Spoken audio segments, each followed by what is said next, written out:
뉴스데이 숨은 이야기 백브리핑 시작합니다. 첫 번째 브리핑, 임시 휴업입니다. 최근 문을 연 한 슈퍼마켓이 당분간 쉰다는 소식을 알렸습니다. 물론 평범한 슈퍼 얘기는 아니고요.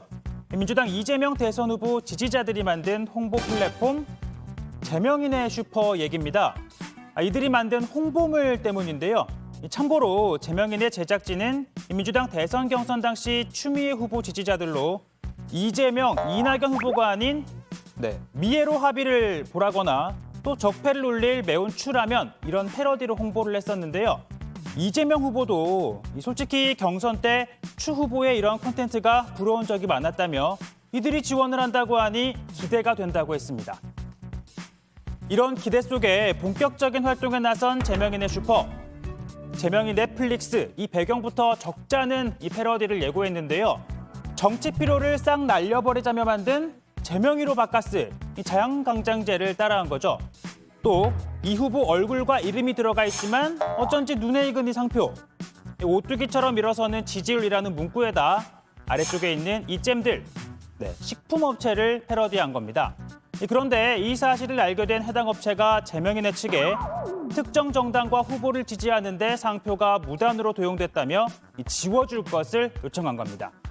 처음에 이 후보 지지자들 이 개그를 다큐로 봤냐? 더러워서 안 쓰겠다. 그러면 이 무원이 정원이내로 가자며 경쟁회사를 언급하기도 했는데요. 또 법적으로도 문제될 게 없다고 주장했습니다.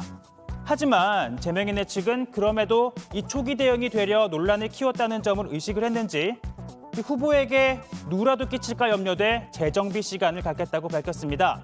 그러니까 임시 휴업을 선언한 거죠. 그러면서 회사 측과는 서로 과했다는 점을 이해하고 합의했다라고 했는데요. 다만 회사 측에다 물어보니 과했다라고 인정한 적은 없다며 이 기업은 정치적으로 중립인데 이 소비자들이 오인할 수 있어 절차에 따라 문제를 제기한 것이라고 하더라고요.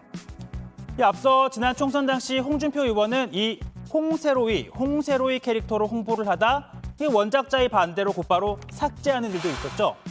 이 패러디는 기존 유명세를 빌려다 쓰는 거라 정치인들이 선거에 쓰기 좋은 홍보 방법이긴 합니다. 하지만 모든 패러디물엔 원작과 원작자가 있게 마련이죠.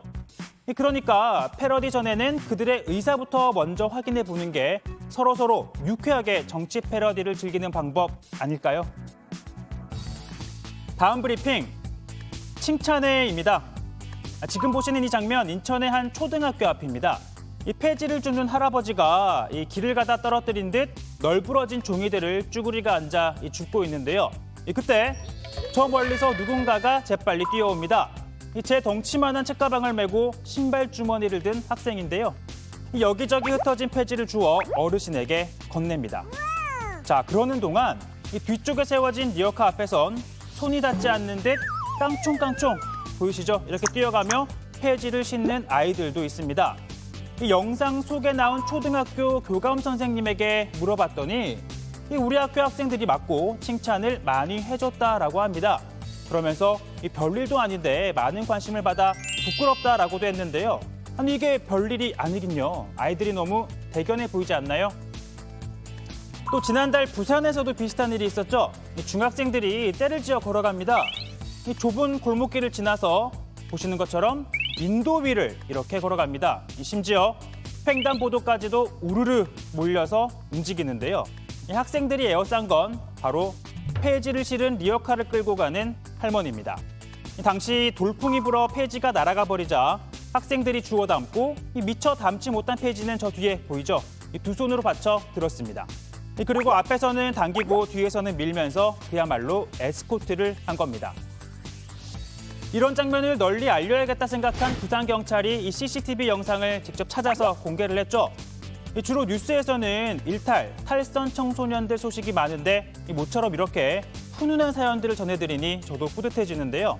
이 시청자분들께서도 요즘 부쩍 추워진 날씨에 얼어붙은 몸과 마음, 이런 뉴스 보면서 잠시라도 스르르 녹이시면 좋겠네요. 오늘 백브리핑은 여기까지입니다.